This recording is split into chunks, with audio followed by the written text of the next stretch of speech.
Our next speaker is Dr. Pete Voorhees. Pete has been at UNC now for about 10 years, something like that, yeah.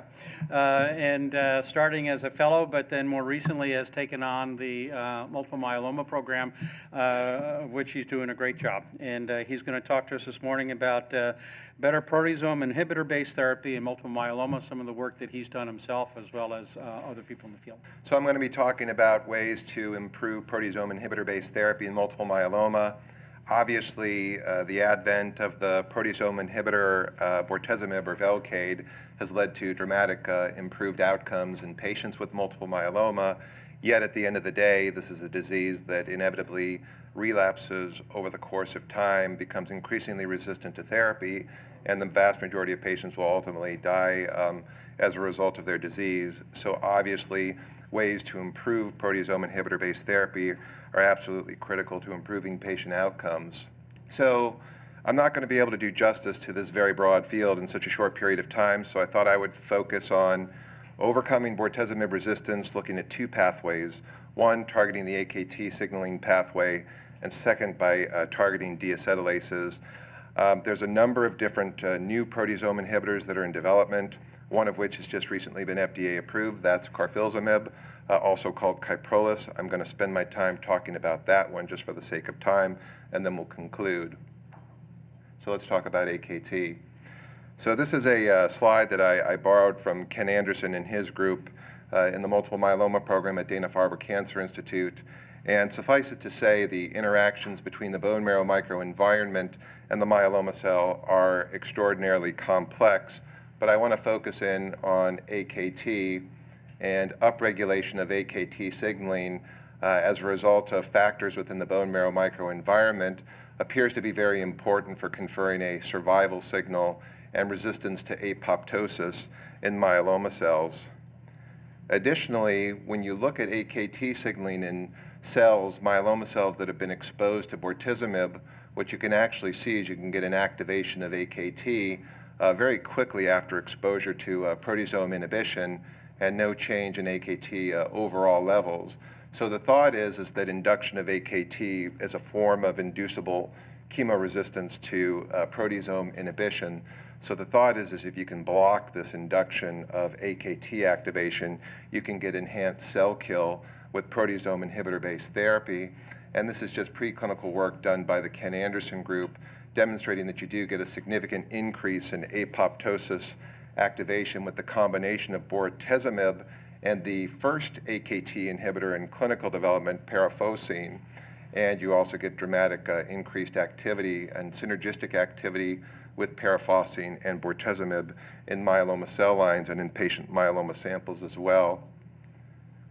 So that led to a phase 1/2 study looking at the combination of Peripheral and Bortezomib in patients with relapsed and relapsed refractory multiple myeloma. So the way that this study was designed, so Bortezomib was given in a standard 3-week cycle, days 1, 4, 8, and 11.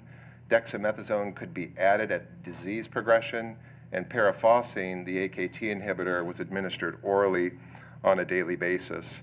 Patients could receive up to 8 cycles of therapy as long as they were responding, and if they had stable disease or better at that point, they could continue on a maintenance schedule in which the Bortezomib was back down to a weekly schedule. Importantly, these patients had disease that was highly refractory.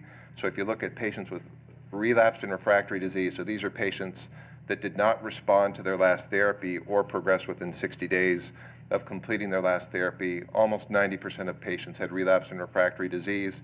If you look specifically at Bortezomib resistance, almost 3/4 of patients were refractory to any prior Bortezomib-based regimen. Patients had received, on average, a median of 5 prior therapies for their disease with a range of 1 to 13, and the median interval from diagnosis to entry into the study was 4.5 years. So this was a fairly heavily pretreated patient population with a high representation of Bortezomib refractory disease. And interestingly, in spite of that, the response rate looks somewhat promising. So if you look at all 73 evaluable patients, if you look at minimal responses, partial responses, and better, the overall response rate was 41%. Now, if you look specifically at patients who have Bortezomib relapse disease versus those that are genuinely Bortezomib refractory, there is a difference. So you have a 65% overall response rate for those that have been exposed to Bortezomib but are not resistant to it. That drops to about a third for patients that are Bortezomib refractory. Nonetheless, a response rate of 33% in Bortezomib refractory disease is quite promising, especially given the fact that Peripheral has essentially no activity in multiple myeloma as a single agent.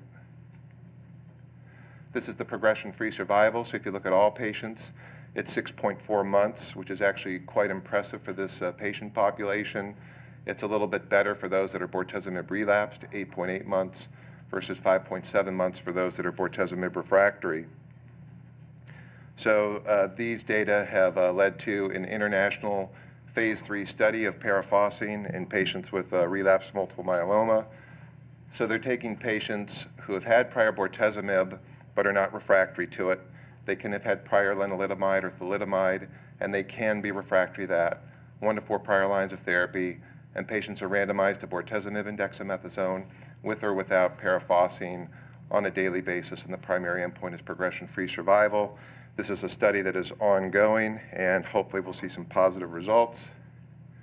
I do want to mention the study PKB 115125. This is a phase 1b study looking at GlaxoSmithKline's oral AKT inhibitor called GSK 2110183. This is in patients with relapsed refractory multiple myeloma. This particular AKT inhibitor is a pan-AKT inhibitor and a very potent one at that, so it can shut down AKT 1, 2, and 3 in a highly potent manner, and it has notable activity in preclinical models of multiple myeloma, particularly in combination with Bortezomib-based therapy. So this is a GSK-sponsored phase 1b study recruiting patients with both relapsed and relapsed refractory multiple myeloma, and this is actively enrolling at UNC as we speak. And so far, our experience with the regimen has been very promising, well tolerated, and we have seen a signal of activity even in patients who have Bortezomib-resistant disease. So let's talk about histone deacetylases. So the mechanism of action of Bortezomib and other proteasome inhibitors in multiple myeloma is not entirely clear. It's targeted therapy in that you're shutting down specific enzyme activity of the proteasome, but the consequences of that are far-reaching. One of the mechanisms of action that's gained a lot of traction recently is this idea of proteotoxic stress. Plasma cells are professional antibody-producing cells, so they have a high volume of protein production on any given day. So the thought is that by shutting down degradation of ubiquitinated protein aggregates in plasma cells, you get what's called proteotoxic stress and eventual induction of apoptosis. Well, as it turns out, ubiquitinated protein aggregates can also get degraded through the Aggresome pathway. So what happens here, they're shunted here along microtubules into the lysosome where they're degraded. And importantly, there's a histone deacetylase, a cytosolic histone deacetylase, that plays a very important role in trafficking ubiquitinated protein aggregates to the Aggresome for lysosomal degradation. So the thought is if you can block degradation of these ubiquitinated protein aggregates with a histone deacetylase, that you can create more proteotoxic stress, especially when combined with Bortezomib, and get better myeloma cell kill. So these are the results of 2 phase 1 studies that were done looking at the combination of Vorinostat and Bortezomib in patients with relapsed and relapsed refractory multiple myeloma. And what you can see here is that the clinical benefit rate, which is minimal response or better, was quite striking, not only in all patients that were treated on these 2 studies, but in patients with Bortezomib refractory disease as well, with overall response rates of 39% for all comers and a 33% overall response rate for patients that were deemed Bortezomib refractory. So promising results. And I should mention, just like AKT inhibitors, Vorinostat had 0 activity as a single agent in relapsed multiple myeloma. Stable disease was the best that was ever seen. So this is very promising. So this has led to a number of additional phase 1 or phase 2 studies looking at the histone deacetylase inhibitor Vorinostat, or a newer histone deacetylase inhibitor, Panabinostat, which is related to Vorinostat in patients with relapsed refractory multiple myeloma. So a phase 2 study of Vorinostat plus Bortezomib with or without dexamethasone in 143 patients. So a minimal response rate of 14% PR, partial response of 12%, and a very good partial response or better of 5%.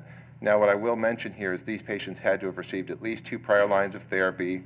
They all had to be Bortezomib refractory to get into the study. So these were all Bortezomib refractory patients, and they either had to have resistance to an immunomodulatory drug, lenalidomide or thalidomide, or be ineligible to receive them because of intolerance in the past. So this is a fairly refractory patient population, so the fact that you're seeing any signal of activity whatsoever is encouraging. This is a study that we did here at the University of North Carolina in conjunction with Duke University and Wake Forest University as well. So we treated 31 patients with Vorinostat, Bortezomib, and Doxil, and what we saw is a very striking response rate. So 65% response rate of partial responses and better, and we also saw some minor responses as well, with a fairly striking progression-free survival of almost 14 months and 73% of patients alive at 3 years. Now, these patients could have relapsed and/or refractory disease, but when we looked at Bortezomib refractory disease, 11 of our patients of whom had that, the partial response rate or better was 45%. So very encouraging. And then lastly, Panabinostat, Novartis's histone deacetylase inhibitor, in combination with Bortezomib and dexamethasone, has demonstrated similarly promising responses in patients with Bortezomib refractory disease. So this led to a phase 3 study evaluating the Bortezomib alone or in combination with Vorinostat for patients with relapsed multiple myeloma. These are patients that had to have relapsed disease, 1 to 3 prior treatment regimens, and they had to have Bortezomib-sensitive disease, given the fact that they would be randomized potentially to single-agent Bortezomib, and the primary endpoint was progression-free survival. Now, if you look here, the overall response rate was clearly better with the combination compared to single-agent Bortezomib, 56% versus 41%, and the clinical benefit rate, minimal responses or better, was also clearly superior. Unfortunately, this did not translate into a clinically significant improvement in progression-free survival. It was statistically significant, but at 6.83 months versus 7.63 months, not clinically significant. Similarly, the overall survivals were identical. So why is that? Well, one thing that became apparent is that there is the requirement for Vorinostat placebo dose reductions in the Bortezomib Vorinostat group compared to the Bortezomib placebo group. And not only that, but there was a much higher incidence of Bortezomib dose reductions in the 2-arm group compared to the single-agent group. And not only that, but on average, they had to do it 30 days earlier in that particular group. So why is that? Well, that's because of increased toxicity. So patients on the combination had an increased incidence of thrombocytopenia, an increased incidence of gastrointestinal toxicity, and a clear increased incidence of constitutional toxicity as well. And we found that to be the case in our study as well, although it was very active, a lot of hematologic, GI, and constitutional toxicity. So this has led to development of this drug, ACY-1215, now called Rosalinostat. So this is a potent and selective inhibitor of HDAC6. It has 10-fold less activity against class 1 histone deacetylases 1, 2, and 3, and it has minimal activity against HDACs 4, 5, 7, 9, and 11. Currently, there are 2 studies ongoing looking at this particular agent. Relevant to this talk, there's a phase 1/2 study of Rosalinostat in combination with Bortezomib and dexamethasone in relapsed multiple myeloma. And there's actually preclinical data supporting the use of this drug in combination with lenalidomide, and we are actively enrolling in that phase 1 study here at the University of North Carolina. All right, so let's talk about Carfilzomib. So Carfilzomib is a tetrapeptide epoxy ketone that was developed at quite length here at the University of North Carolina under the auspices of Dr. Bob Orlowski, both in the preclinical setting as well as in the phase 1 setting. So we were involved in the initial phase 1 studies of this drug in multiple myeloma and other hematologic malignancies. Just like Bortezomib, this is a proteasome inhibitor that binds and inhibits the beta-5 subunit of the proteasome, so it inhibits the chymotrypsin-like activity of the proteasome. In contradistinction to Bortezomib, it binds irreversibly. Whether that means it's going to be better is unclear. However, when I was working in Bob Orlowski's lab, Deborah Kuhn developed a model of Bortezomib resistance in a myeloma cell line, and as you can see here, there was better activity of Carfilzomib in this Bortezomib-resistant cell line compared to Bortezomib. So I'm not going to be able to outline all of the studies of Carfilzomib in multiple myeloma, so I'm going to just discuss the one that led to its FDA approval, and is the largest study that's been presented or published thus far. And these data were actually just recently published in Blood. So these were patients who had relapsed and refractory disease. So they had to be refractory to their last regimen. So no response or disease progression within 60 days of the last dose. They had to have received prior Bortezomib-based therapy, and they had to receive prior IMiD-based therapy with thalidomide or lenalidomide, and they had to have had at least 2 prior lines of therapy. So initially they used a dose of 20 milligrams per meter squared, and then subsequently escalated that up to 27 milligrams per meter squared for the next group of patients. The primary endpoint was overall response rate. So this is just a summary of the prior therapies. So the median number of prior therapies, once again, was 5, just like in the AKT inhibitor study.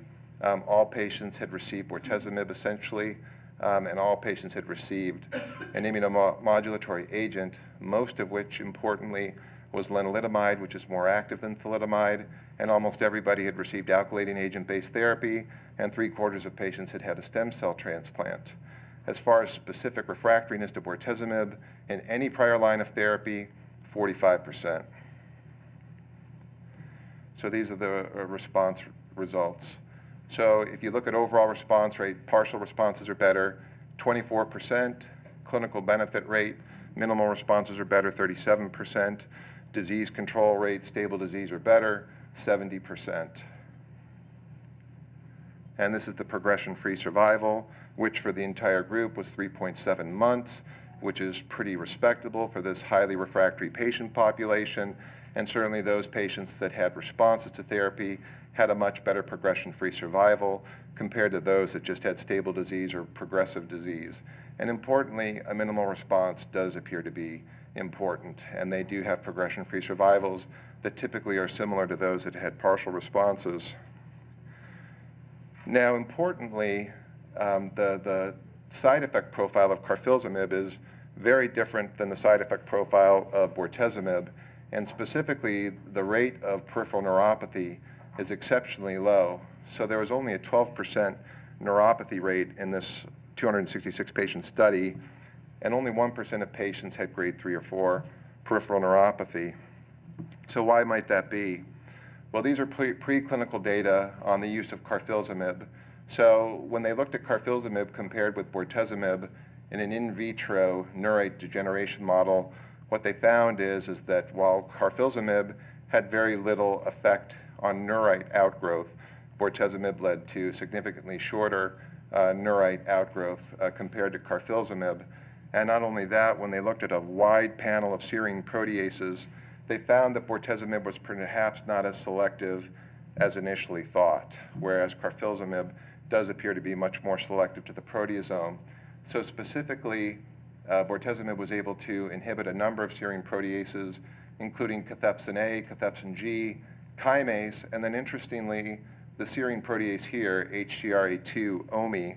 So this is a serine protease that's actually implicated in neuronal cell survival, and it's inhibited by Bortezomib, but not so much by Carfilzomib. So the thought is that the peripheral neuropathy of Bortezomib is an off-target toxicity of the drug, whereas Carfilzomib is not hindered by that as much because of the fact that it doesn't hit that serine protease.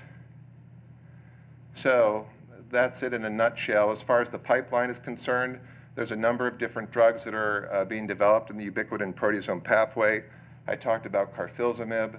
There's the proteasome inhibitor called Bortezomib. MLN 9708 is Millennium's oral proteasome inhibitor.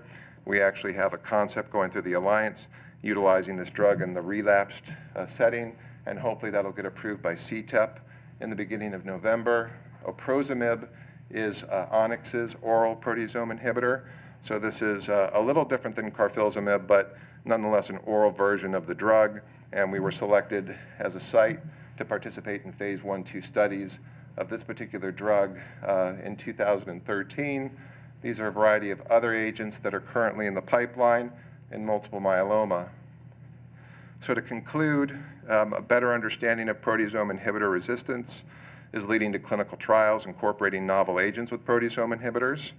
The second generation proteasome inhibitor, Carfilzomib, has demonstrated notable activity in myeloma, including patients with Bortezomib refractory disease, with less treatment emergent peripheral neuropathy, and certainly further insights into the mechanisms of action. And resistance to proteasome inhibitors will lead to further improvements in proteasome inhibitor-based therapy moving forward. So this is just an outline of survival of multiple myeloma over the course of many years.